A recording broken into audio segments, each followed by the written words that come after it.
Mas os dias não têm sido fáceis, a gente sabe disso, né? E aí, live tem dessas coisas, né? A gente falando online e as crianças aqui se pegando no sofá, mas tudo bem. Hoje, nessa véspera aí da Sexta-feira Santa, a gente quis reservar uma horinha para estar com vocês, franqueados, e aí com os gerentes também, né? Para fazer uma reunião online um pouquinho diferente. E aí trouxemos o Pedrinho Salomão, que esteve com a gente na convenção, porque a gente acredita muito que a energia, né, e o momento requer a gente cuidar um pouquinho da gente, né, da nossa saúde mental, além de cuidar da saúde física, né? Então, ninguém melhor para elevar aí o moral da tropa, né? E falar um pouquinho para a gente de sentimento, de felicidade, ninguém melhor do que o Pedrinho, que trouxe esse espírito tão bom para a gente lá na convenção. Então, Pedrinho, está com você. Obrigada mais uma vez. O Grupo Alento fica muito feliz de ter você conversando um pouquinho hoje com a gente, nessa véspera aí desse feriado santo. Muito obrigado, gente. Muito boa tarde para vocês. É um super prazer. Eu estava fazendo uma reflexão enquanto eu estava aqui,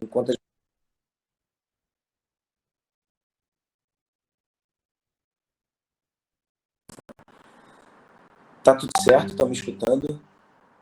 Tá escutando, Mônica? Tudo bem?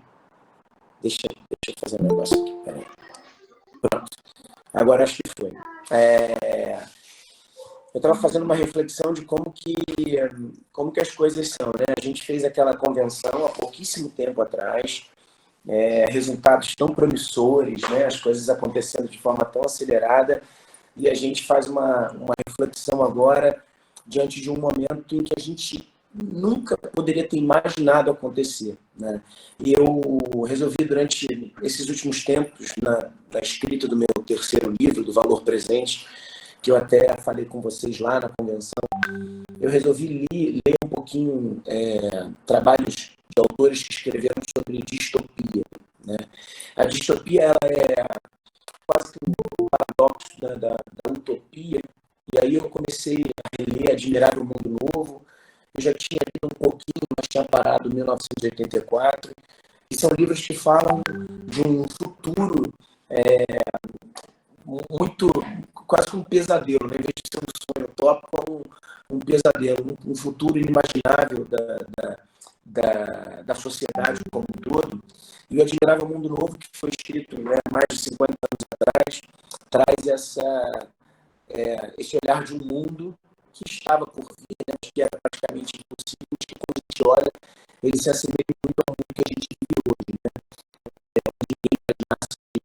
Relações amorosas, todos fertilizados, uma grande fábrica de produção de crianças. E esses livros de distopia, eles fazem a gente sair da zona de conforto, né? E a gente até tem que ler com muito cuidado, porque você cansa, você fica com a cabeça cheia, né?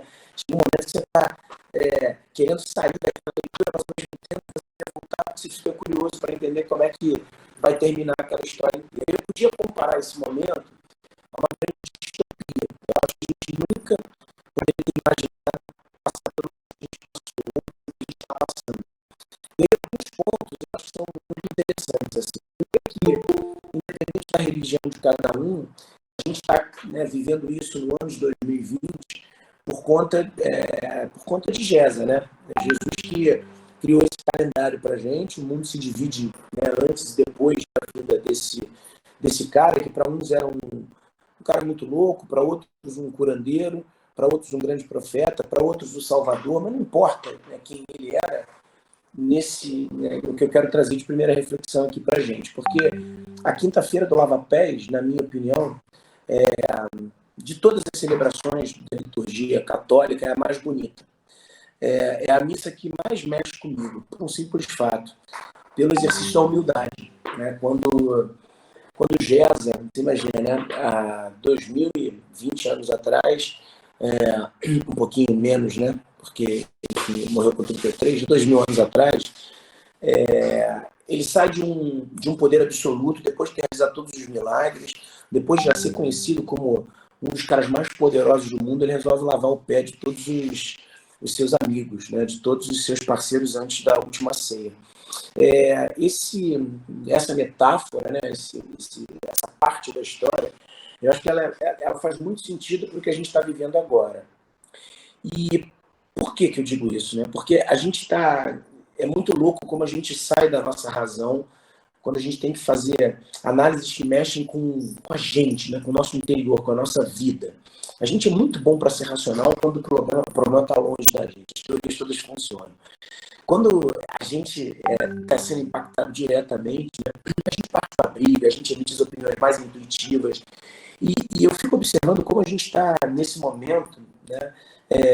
Passando batido por algumas possibilidades analíticas que seriam muito interessantes para a gente sair melhor, ou pelo menos entender o que está acontecendo. A gente está diante de um vírus que não é tão letal quanto grande parte, ou quanto a maioria de todos os vírus que a nossa geração, teve acesso. Né? Se a gente falar de HIV, de Ebola, de SARS, enfim, de qualquer uma dessas doenças, a letalidade, a gravidade era muito maior do que do próprio coronavírus. Outra coisa interessante é que esse vírus ele começa atingindo os países mais ricos e as pessoas mais ricas. Né? Ele vem do exterior, ele vem do mundo. Né? E ele causa um primeiro grande confinamento de toda a humanidade. Estamos todos confinados. Né? A primeira reflexão que eu queria trazer para vocês é que, como eu falo muito de humanização, e vocês acompanharam um pouco da palestra, será que a nossa sociedade adoecida pela desumanização não é o vírus? E será que o vírus não pode ser a cura?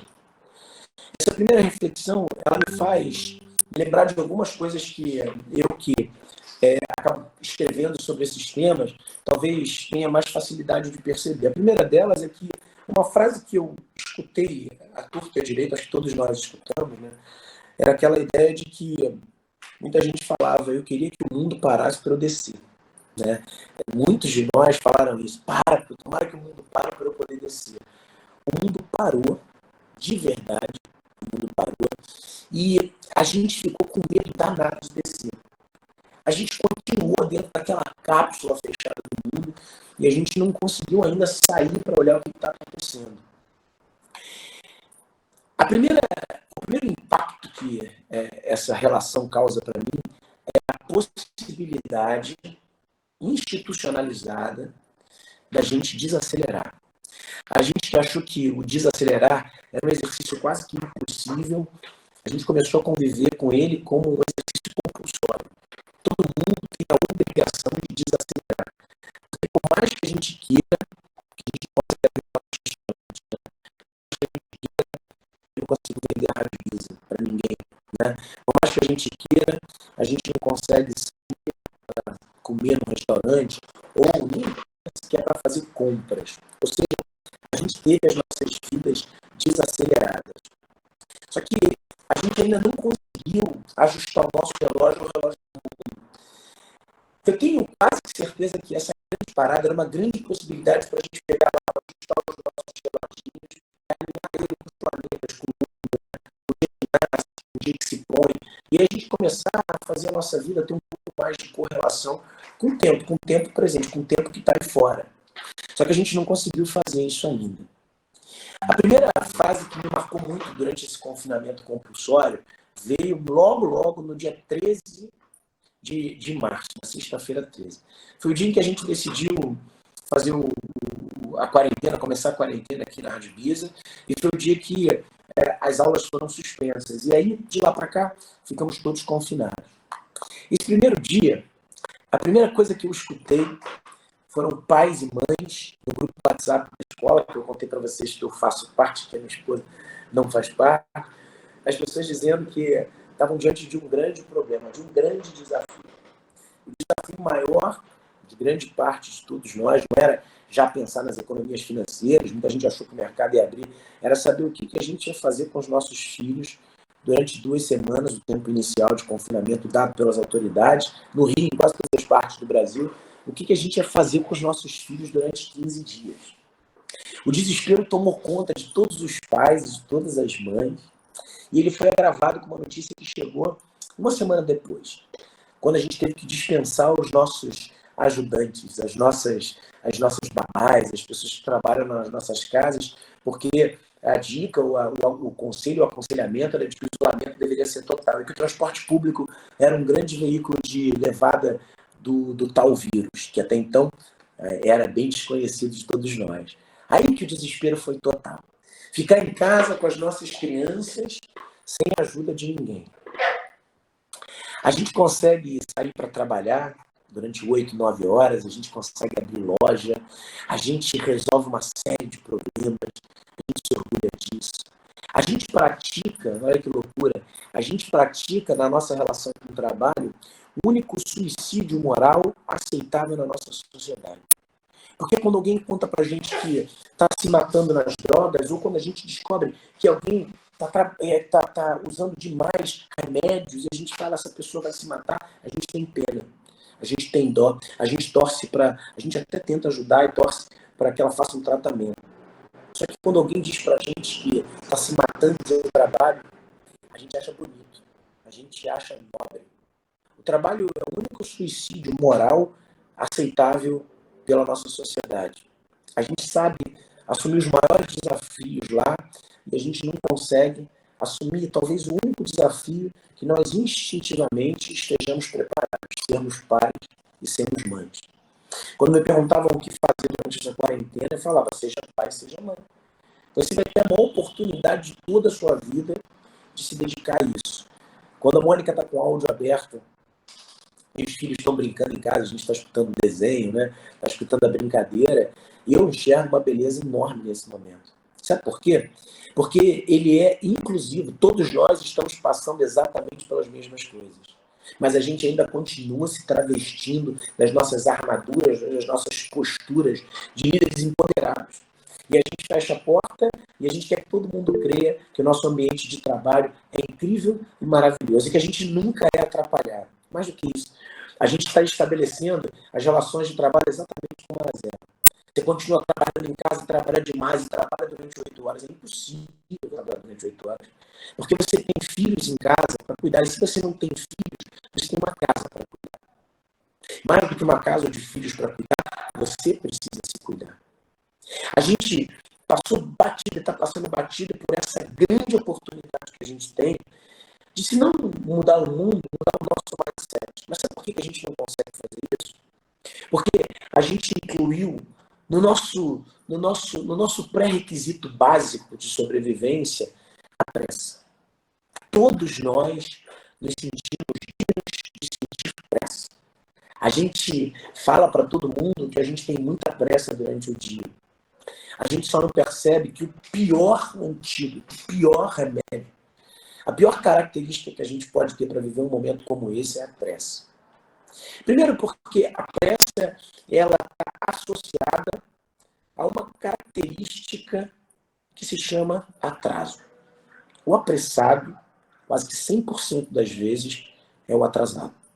Porque o apressado é aquele cara que age com a arte de fazer o tempo faltar. Para ele, o tempo nunca está alinhado com as suas expectativas. Aliás, essa é a maior característica, a maior definição da pressa. É você achar que o tempo não vai dar, e ele não dá. Mais do que isso, o apressado, aquele que torce todos os dias para que o dia passe rápido, para que as notícias melhorem. A cada hora eu acesso alguma coisa para ver se as notícias melhoraram, e elas não vão melhorar em 1 hora, nem em 1 dia, provavelmente em 10 dias. E a gente continua vivendo a pressa de fazer com que tudo isso acabe logo. O apressado, ele tem uma característica intrínseca, que é o egoísmo. Porque o apressado, o atrasado, é aquele que acha que todo mundo pode esperar por ele, mas ele nunca espera por ninguém. A pessoa que é atrasada crônica, que é apressada, ela odeia esperar. Ela age com o egoísmo de achar que o mundo inteiro gira em torno dela. O apressado não consegue enxergar nada que está acontecendo, porque ele é açoitado por um vírus muito pior, o vírus da cegueira seletiva. Ele só consegue olhar o horizonte que está lá na frente dele. Ele não escuta nada, porque ele tem que passar rápido por aquele processo. Ele está mirando o resultado. O processo tem pouca importância e volta e meia ele erra o caminho. O apressado é mal-humorado, porque ele não tem tempo de sorrir. A gente, entendendo que a pressa é fundamental para a nossa vida, no fundo, talvez a gente esteja confundindo pressa com velocidade. A pressa é nociva. E o primeiro item que a gente tem que tirar da nossa vida para conseguir passar por esse momento é a pressa. E a gente pode substituir e colocar no lugar dela a velocidade. Porque a velocidade, ela é o oposto da pressa. A velocidade é a arte de fazer o tempo sobrar. A velocidade, ela te permite olhar e escutar tudo que está à sua volta. Você sempre acerta o caminho. E mais do que isso, uma foto que eu selecionei para o meu terceiro livro, que me marca muito, é o Bolt na última Olimpíada, correndo, mas não foi na prova de 100 metros, na prova de 200 metros. Ele corre, ele abre uma distância sobre o oponente dele, até que em determinado momento da prova ele olha para trás e vê que o oponente dele está chegando, mas está longe dele. Ele desacelera, sorri e curte aquele processo até a chegada. Invariavelmente ele dança, ele interage com o público. Porque o veloz tem a capacidade de fazer o tempo sobrar, inclusive, para ser bem-humorado e para sorrir. Se a gente, no mundo de hoje, nesse desafio que a gente está, de redesenhar as nossas empresas, de redesenhar as nossas vidas, o nosso convívio social, tão difícil vai ser imaginar que a gente vai chegar na fila ou que a gente vai chegar numa festa daqui a 2, 3 meses e vai beijar e abraçar as pessoas que a gente adorava fazer. Será que a gente vai conseguir? Será que a gente vai ter um medo? Os nossos filhos já estão completamente doutrinados e já transformaram em hábito esse distanciamento social. Eles são capazes de puxar a nossa orelha quando a gente deixa de usar máscara ou quando a gente esquece de lavar as mãos. Será que nesse processo de desumanização, nesse ponto, o vírus vai ajudar a gente a continuar esse exercício tão intenso que a gente tem feito de estragar as relações humanas? Ou será que a gente vai ter a capacidade de nos mostrarmos flexíveis, de ir lá embaixo e voltar com força para voltarmos a sermos humanos incríveis? Se a gente não parar para pensar nisso tudo, a gente vai passar essa quarentena e de nada ela vai ter adiantado. A velocidade é fundamental para que a gente crie soluções cada vez mais rápidas, porque a cada dia que a gente passa com essas contas que não param de vir, com a receita zero que todos os dias incomoda muito a gente não consegue nem sair de onde a gente está. A gente literalmente quebra emocionalmente, quebra na pessoa jurídica, a gente quebra como um projeto de construção de um ano que tinha começado promissor. Então, a gente precisa muito da velocidade, mas a gente tem que descartar imediatamente a pressa. Estamos todos numa quarentena e a gente já começa a enxergar um horizonte. Eu hoje tive alguns contratos aqui na Rádio Bisa reabilitados de cidades do interior, de que as lojas abriam com muita vontade de fazer as coisas darem certo. Ficamos felizes, todos nós começamos a enxergar um horizonte. A gente está quase que numa contagem regressiva para que essa quarentena termine e acabe, esse confinamento termine e acabe. Eu, como um otimista irremediável, como diria o meu amigo Karnal, e o meu grande ídolo Karnal, eu, como otimista irremediável, acredito que a gente está próximo, né, de tudo isso realmente termine. Mas sabe o que é o mais curioso? Todo mundo está dizendo que o mundo está passando por uma grande transformação, que essa transformação é histórica e que para sempre as relações vão ser modificadas, e a gente continua de novo olhando só para o nosso umbigo. Quando a gente diz que a gente vai sair da quarentena e a gente vai sair melhor, eu não tenho dúvidas que a gente possivelmente vai melhorar, as nossas reflexões vão ser ampliadas, mas a gente precisa entender que enquanto a gente sai da quarentena, algumas pessoas que estão em quarentenas compulsórias definitivas até o fim da vida não vão sair delas. A gente tem se preocupado muito com a população idosa, muita gente falando que está fazendo isso não por si, mas pelos outros, e principalmente pelos mais velhos, e algumas dessas pessoas não ligam para aquela tia-avó, ou mesmo para o pai e para a mãe há muito tempo. Muita gente, no fundo, talvez esteja gostando de não poder visitar os mais velhos, porque não tinha muita paciência de visitar aquele tio-avô que não escutava direito, ou aquela mãe, aquele pai que já estava ficando meio senil, ou que estava cometido por alguma doença neurológica que fazia ele não entender direito nem tempo, nem pessoas, nem o que ele realmente estava fazendo ali. A gente vai continuar colocando essas pessoas em quarentenas compulsórias. A gente vai continuar assistindo um monte de gente nas suas quarentenas impostas, por exemplo, pela violência doméstica. Pessoas que não podem sair de casa porque os seus maridos, e atualmente as suas esposas, também não deixam. Gente que não sai de casa por falta de acessibilidade. Gente que não sai de casa porque nunca entrou numa casa porque não tem onde morar. Gente que não sai de casa porque, para pagar a passagem num transporte público, para tentar encontrar um emprego, prefere comprar 1 quilo de feijão ou 1 quilo de arroz. Se a gente entender que a quarentena que é imposta para a gente, ela ainda não é obrigatória, ela é sugerida, e a gente, quando sair dela, não se preocupar com todas essas outras pessoas que já fazem essas quarentenas aí sim compulsórias e obrigatórias, a gente não vai ter evoluído como ser humano, mais do que isso. Se a gente ficar torcendo para acelerar esse processo inteiro e a gente não tirar proveito disso, de nada vai ter adiantado. Se a gente passou 40 dias, já estamos no 30 quase, né? Se a gente passou 40 dias com os nossos filhos dentro de casa e a gente não se tornou pais melhores, de nada adiantou a quarentena. Se durante 30 dias em casa com os nossos esposos e esposas a gente não melhorou a nossa relação, não adiantou de nada a quarentena. Se a gente vive sozinho e durante esses 40 dias a gente só consumiu aquelas notícias do WhatsApp, a gente não leu um bom livro, a gente não criou um hábito novo, a gente não assistiu uma série incrível, a gente não mudou alguma convicção, a quarentena não serviu de nada. A gente precisa substituir a pressa para que isso termine pela velocidade em adquirir novos hábitos e novos conhecimentos. A gente tem vivido uma experiência incrível nesse momento, sabe qual é? A vulnerabilidade coletiva. Sabe o que é o melhor dessa crise inteira e que também é o pior dessa crise inteira? É que enquanto eu trabalho pela primeira vez em 13 anos com a possibilidade da minha Rádio Bisa falir, e isso foi falado para todas as pessoas, falei numa live hoje de manhã, o cara me apresentou como o CEO da inovadora Rádio Bisa e autor de livro, eu falei, olha, tá tudo certo, só o CEO da Rádio Bisa, que eu não sei se é você quando o seu podcast for lançado daqui a 2 semanas, porque pode ser que a Rádio Bisa quebre. Pela primeira vez é real a falência. Porque é impossível, não existe nenhum livro, nenhuma teoria, nenhuma ideologia a capacidade de nós, essas 40 pessoas aqui nessa sala digital, prevermos ou trabalharmos com receita zero. Ou receita em torno de 10% do nosso faturamento. É impossível imaginar qualquer planejamento para isso. Só que a parte boa é que quando você olha para o lado como você liga com um amigo, ele está exatamente na mesma situação que você.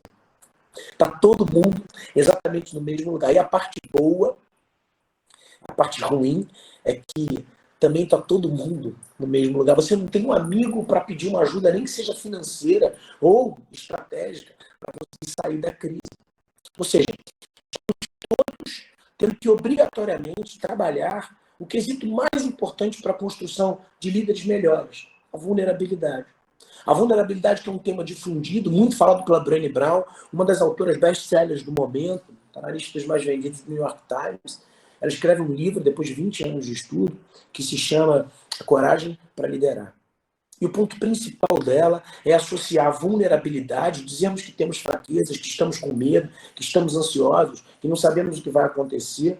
Trabalhar isso não é uma questão de fraqueza mais, e sim um ato de coragem.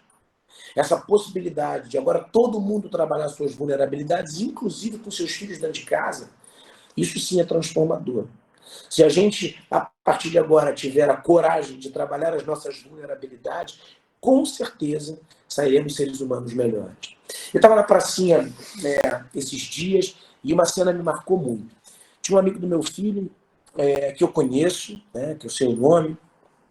Como a gente está no meeting fechado aqui, em público eu não posso falar, que eu fico medo, mas é o Arthur. O Arthur estava brigando com uma outra criança enquanto eu estava jogando bola com meu filho e com outro amigo do meu filho. E de repente essa briga ficou uma briga séria, as crianças começaram a dar soco uma na outra.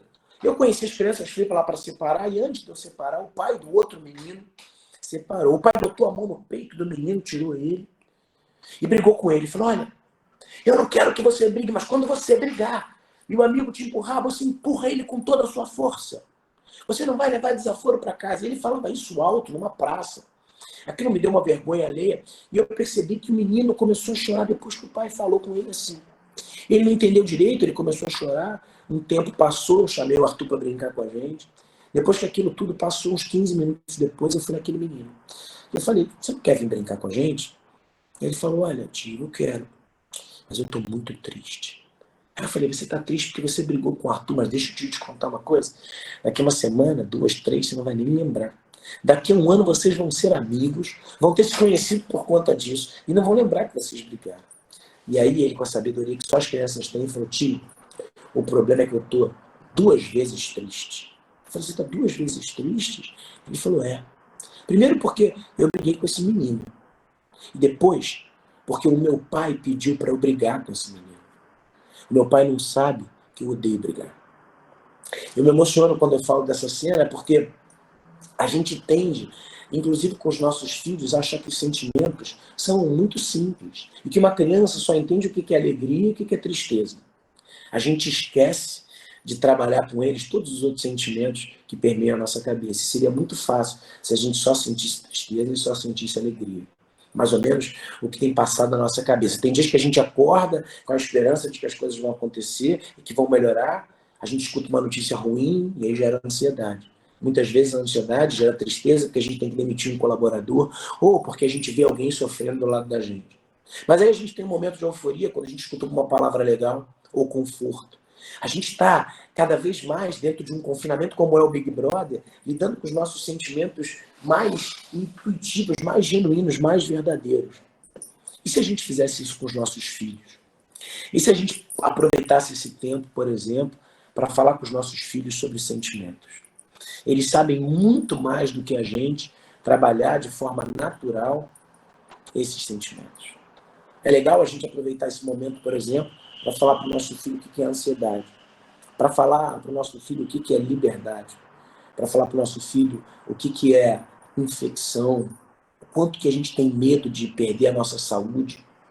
A gente pode falar sobre uma série de outros sentimentos e talvez a gente esteja perdendo a oportunidade de fazê-los amadurecer emocionalmente junto com o nosso amadurecimento emocional.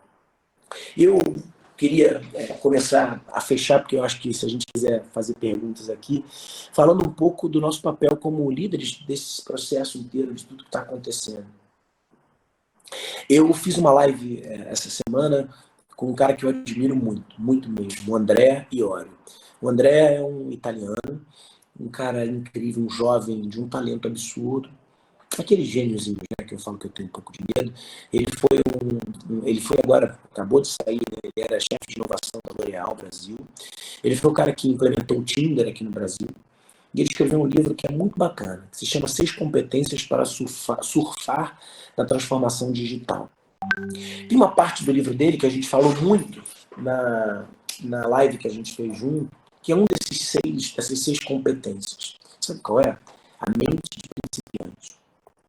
Eu gosto muito de associar essa ideia também da vulnerabilidade, mas a ideia de que nesse exercício da liderança, nessa transformação de mundo, numa crise que está sendo potencializada e muito, por exemplo, pela transformação digital, né, por tudo que está acontecendo no mundo digital, não tenho a menor dúvida, e tenho certeza absoluta que a gente só está vivendo esse pânico por conta dos nossos telefones e do que a gente recebe dos nossos WhatsApps. Se a gente se resumisse a só consumir determinadas informações num período específico do nosso dia, talvez a gente estivesse aproveitando esse momento para evoluir. Essa competência da mente de principiante, ela é intrigante e ao mesmo tempo transformadora. É você esvaziar a sua cabeça de todos os pré-conceitos ou de todas as convicções que você tem para você aprender com o novo. Você, em vez de se basear em teorias, você criar as suas próprias a partir da sua percepção de mundo. Se a gente está vivendo um momento onde ninguém conseguiu prever, onde nenhuma teoria consegue trazer um caminho, talvez seja um grande momento da gente ter a nossa possibilidade da mente de principiante. Tem um outro item que o André fala que é muito legal, que é sobre a flexibilidade. Sermos flexíveis às regras. A gente vai voltar num mundo em que talvez o home office seja melhor aceito ou menos mal visto para grande parte das pessoas. A gente pode transformar as nossas relações a partir de uma série de posicionamentos ou de novos paradigmas que a gente pode criar ou alguns paradigmas que a gente pode deixar para trás. Mas o maior exercício que a gente pode fazer, e é muito propício a gente começar a terminar a reflexão com isso, é o exercício da fé. Porque por mais que sejamos ateus, por mais que não acreditemos que essa semana do lava-pés, da paixão de Cristo, amanhã do sábado de Aleluia e da Páscoa, né, a ressurreição de Cristo, seja um evento espiritual, ele é um evento transformacional. O mundo se transformou a partir dessa história que foi contada. E esse exercício de fé, ele pode ser visto em várias questões durante essa semana e essa celebração. Se a gente quiser ir pelo lado religioso, a gente pode falar do propósito, né, de Jesus, e não só de Jesus, mas de Jesus, de Maria, de José, de acreditarem que tudo aquilo ia ser conforme tinha sido escrito, ia ser realizado. Se a gente quiser para o lado mais humano, que é melhor quando a gente fala com um grupo grande, que nem todo mundo tem a religião, ou gosta de falar de religião, é falar sobre a transformação que é causada a partir de um homem que tem uma mensagem muito simples. Uma mensagem da gente fazer o bem, porque o bem faz sentido para a gente. Uma mensagem que se resume não nos dogmas criados pela Igreja Católica ou nas vertentes criadas pelos ritos protestantes, né, ou do que a gente acabou tentando justificar através do espiritismo e da reencarnação, né, ou quem sabe de quem acredita que ele só foi um profeta que ele ainda não veio lá no judaísmo, né, ou que ele é um profeta ou mais um profeta, como acreditam os muçulmanos, né, mas que tem outros profetas mais contundentes e mais importantes do que ele. No fundo, a única mensagem dele é que a gente precisa cuidar dos outros como a gente gostaria de ser cuidado. O que eu acho que a gente pode levar como mensagem dessa quaresma, dessa quarentena, dessa quaresma, mais quaresma de todos os tempos, de todos os anos, é que se a gente não sair de tudo isso, querendo de fato nos transformarmos em pessoas melhores a partir do cuidado com o próximo, nada vai ter adiantado. Se a gente não tiver melhorado a nossa fé de acreditar e de entender que fé é a capacidade que a gente tem de acreditar em alguma coisa que a gente não pode ver, e que ela não tem a ver com religião, e que no mundo onde a gente não consegue nem mais acreditar nas coisas que a gente sabe que vão acontecer, porque nem por um encontro a gente consegue esperar, nem por uma consulta médica a gente consegue esperar. Porque a gente senta na cadeira do médico e durante o trajeto a gente já perguntou para o Google o que a gente tinha. A gente marca um encontro com alguém e eu fiquei super feliz quando eu vi que o meu filho, o Bento, me contou que no Santo Inácio, a escola que ele está estudando, a tia é uma escola muito grande, com um pátio gigantesco, e a gente todo mundo preocupado de se perder no recreio. Ele falou, não, papai, a gente não se perde, porque a gente marcou um ponto de encontro com a tia. Eu fiquei com saudade do ponto de encontro. Eu fiquei com saudade daquela ideia de encontrar alguém no coqueiro mais alto da praia. E esperar que aquilo acontecesse, com a ideia de que eu marcava o cinema com uma menina e que eu desligava o telefone que ficava preso numa parede por um fio, né? E eu desligando o telefone com ela, eu esperava muitas vezes um dia inteiro passar sem nenhuma certeza de que ela não tinha esquecido, de que ela tinha morrido, de que ela tinha desistido, de que ela tinha adoecido. Não tinha share location, não tinha celular, não tinha live, não tinha Facebook. Eu simplesmente ia para o ponto de encontro marcado e ficava esperando ansioso para que ela chegasse. E aquela ansiedade era revertida numa alegria absurda quando o encontro, enfim, acontecia. Quantos de nós não marcavam de se encontrar no ônibus ou no metrô e a gente falava, vou pegar o ônibus tal hora, vê que eu vou botar a mão pela janela e você entra. Eu cansava de fazer isso para ir, por exemplo, para a escola com os meus amigos que eu queria que fossem no ônibus junto comigo. A gente não consegue mais esperar nem pelas coisas que a gente combina que vão acontecer. Imagina pelas que fogem ao nosso controle. Então eu queria deixar como mensagem final, e aí vou abrir por quantos vocês quiserem, quantas perguntas vocês quiserem fazer, ou quanto papo vocês quiserem ter, ou se quiserem simplesmente me excluir também, tudo bem. Eu queria dizer para vocês que eu tenho duas certezas muito certas, duas certezas absolutas sobre o que está acontecendo com a gente. Primeiro, é que isso tudo vai passar. Eu não tenho a menor dúvida de que isso tudo vai passar. É a primeira certeza. A segunda é que eu também não tenho a menor dúvida de que também vai passar o que a gente fez ou o que a gente deixou de fazer com esse tempo que passou. Que a gente aproveite ele da melhor maneira possível. Muito obrigado pelo convite de vocês. É muito legal poder voltar a falar com vocês num momento diferente, mas que eu acho que o mindset de um líder que não está preocupado, como eu falei lá para vocês, terminei falando sobre isso, né, e lembro bem, que o líder não tem que estar preocupado só em pensar coisas incríveis, né, ou se revestir de pensamentos positivos. Porque os pensamentos positivos sozinhos geram inércia. O que muda o mundo são as atitudes positivas. Então, que a gente fique menos preocupado em pensamentos positivos, em sermos parola, em rezarmos, em orarmos, em meditarmos, mas que a gente saia dos nossos templos de meditação, que podem ser as nossas casas, as sinagogas, as igrejas, as mesquitas, mas que a gente tenha a preocupação de ter atitudes positivas, porque o mundo são atitudes positivas. Vamos sair todos melhores dessa. Obrigado, galera. Valeu mesmo. Muito legal. Obrigado, Carlos. Obrigado, Vivi. Vale a pena abrir o áudio e bater palma, não vale? Ah, não precisa disso. Muito legal. Muito bom. Obrigada. Pessoal, Obrigado, Bela. Obrigado, Lisiete. Obrigado, Zé Pen. Obrigado, Lu. Regina, obrigado. Léo, obrigado. Eu que agradeço vocês pelo carinho, pelo convite. Muito bom, Marina, Renata, todos vocês. Que lindo. Muito obrigado. Obrigado, Cris. Obrigado. Nath, obrigado, amor. Luiz, um beijo. Obrigado. Beijo, Natália. Rodrigo, Danilo, Afonso. Oh, que legal, galera. Obrigado de coração. Pena que a gente não pode dar aquele beijo, aquele abraço que a gente deu lá, né? Né? Valeu, irmão. Obrigado. Guilherme, se alguém quiser trazer alguma questão, quiser perguntar alguma coisa. Ô, João, que bom, irmão. Acho que esse é um exercício diário, né? Renovar as nossas... Obrigado, Érica. Renovar as nossas energias. Irmão, quero te mandar um beijo. Tô aqui, ó, Léo Gorais. Calma aí, cadê? Ô, Léo. Olha, irmão. Tu tá... no teu coração, brother. Ô, ídolo. Você tá bem, irmão? Brother. Saudade. Pô, que honra. Eu tô emocionado. Seu irmão tá bem? As crianças estão bem? Tudo indo. Tudo Vamos certo. sair dessa. Um beijo, irmão. Beijo. Muito obrigado, irmão. Obrigado a você. Foi ótimo. Casca grossa, família Casca Grossa, essa aí, ó. Isso é uma pedreira no jiu-jitsu. Deus me livre.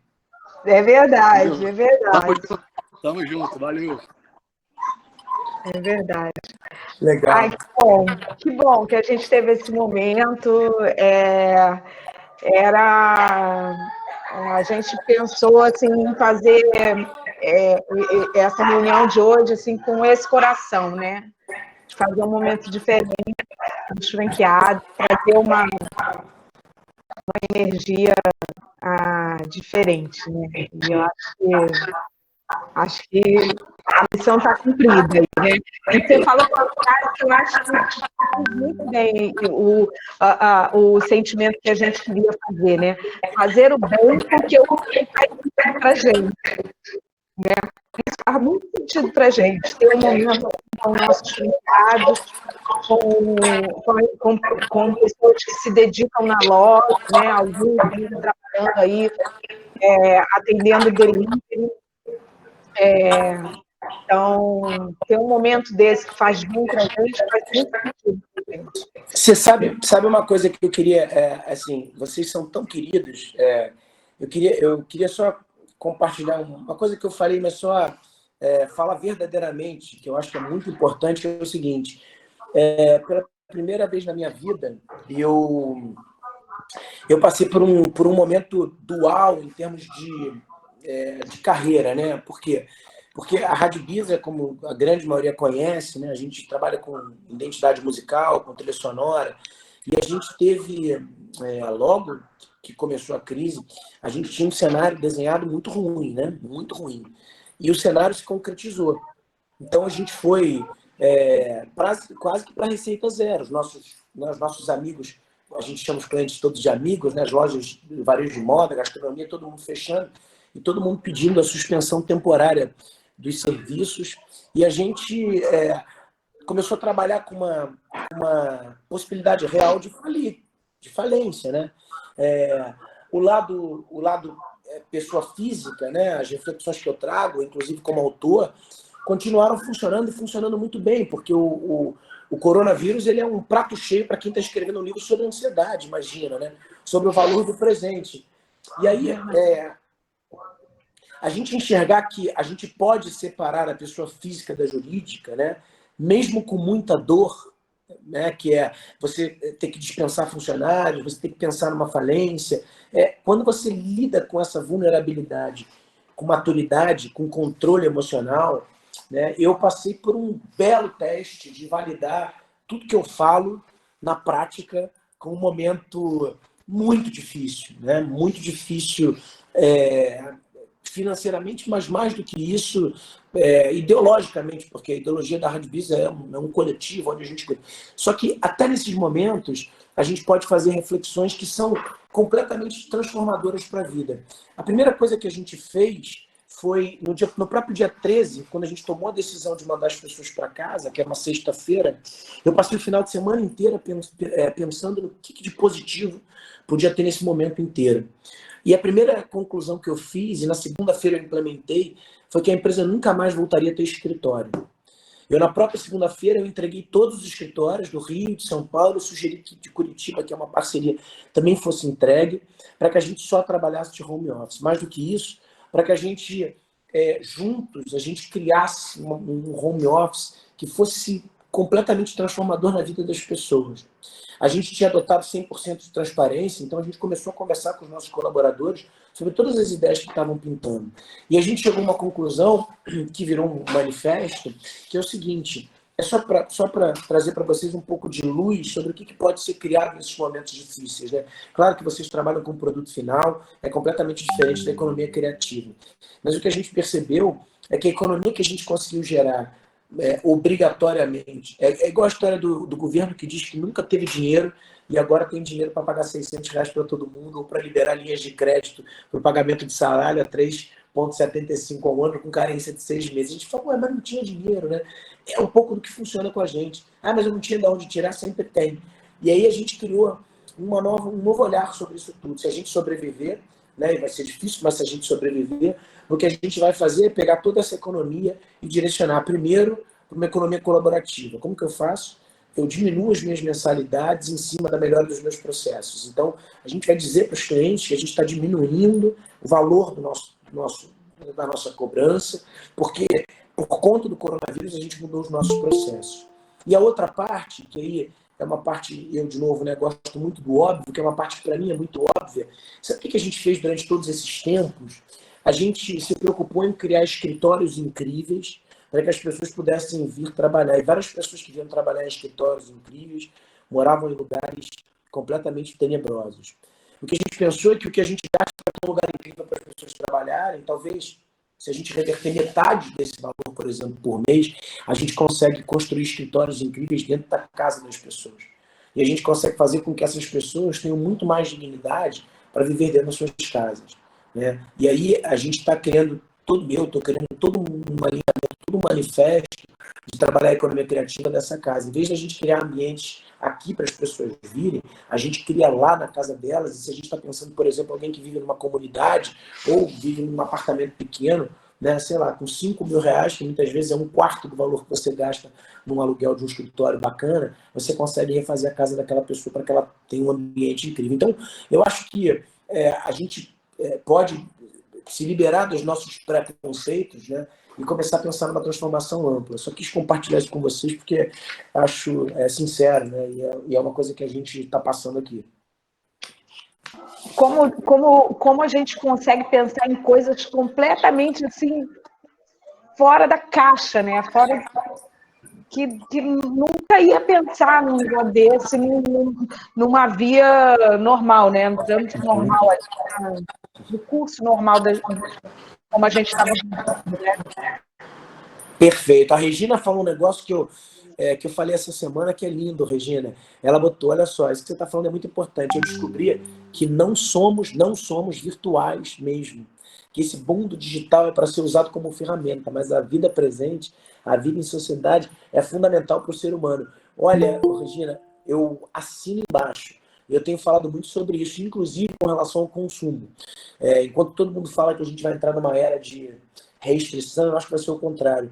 Eu acho que a gente vai entender que o consumo, muitas vezes, e eu estou falando como empresário, né, com vocês, muitas vezes perseguido, né? Eu acho que essa ideia de que o capitalismo é só nocivo, eu discordo. Eu acho que a gente vai celebrar muito o convívio pessoal, a gente vai voltar principalmente para os restaurantes, a gente vai querer sair e tá bem disposto, porque a gente já entendeu que a vida ela é um detalhezinho assim, desse tamanho que ela pode ir embora com muita facilidade. E olha que a gente está lidando com um vírus que não é letal. Yuval Harari, um dos maiores historiadores do momento, né, que escreveu Sapiens e Homo Deus, ele fala, escreveu 21 lições para o século XXI, ele fala que a guerra biológica é um dos itens que a gente mais deve se preocupar, não tem a menor dúvida. Né? Se o coronavírus não matou, não dizimou a população, a gente pode, né, daqui a pouco, estar de frente com um vírus que aí sim é letal e que pode acabar com muitos de nós.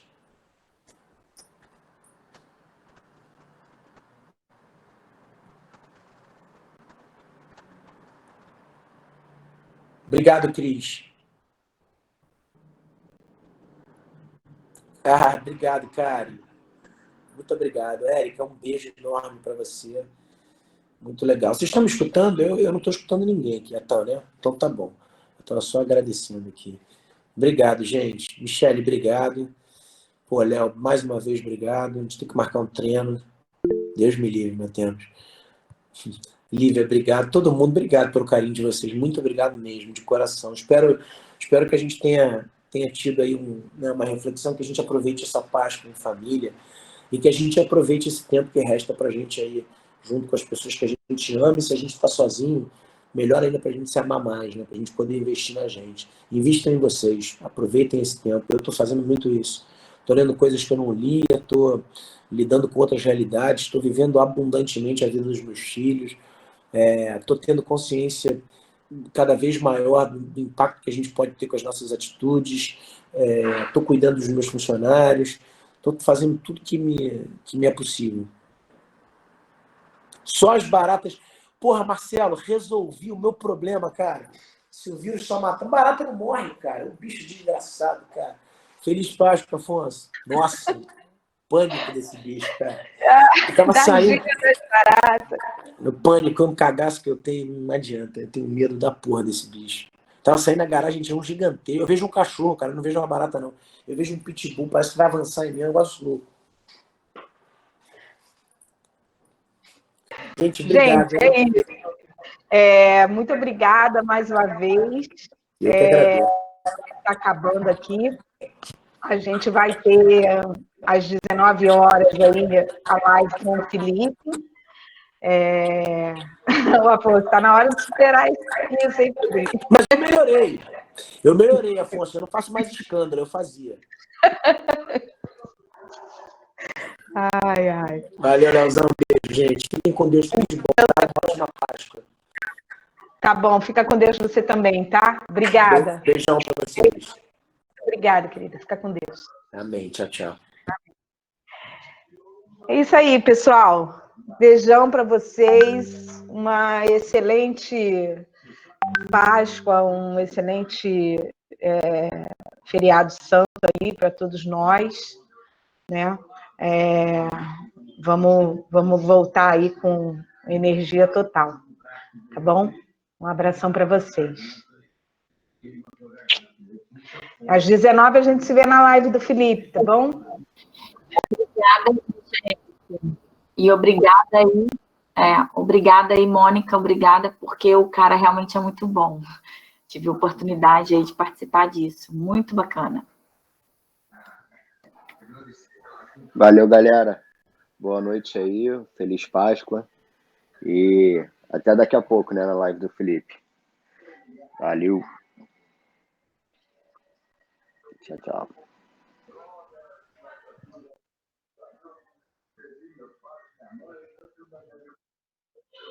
Tá rindo da mesma coisa que eu tô rindo.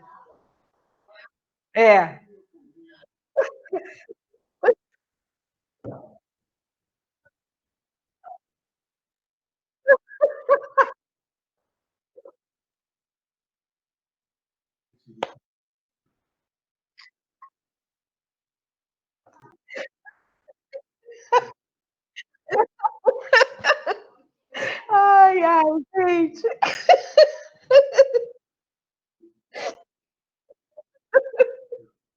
Ai, meu Deus do céu, só vocês mesmo. Ai, que bom.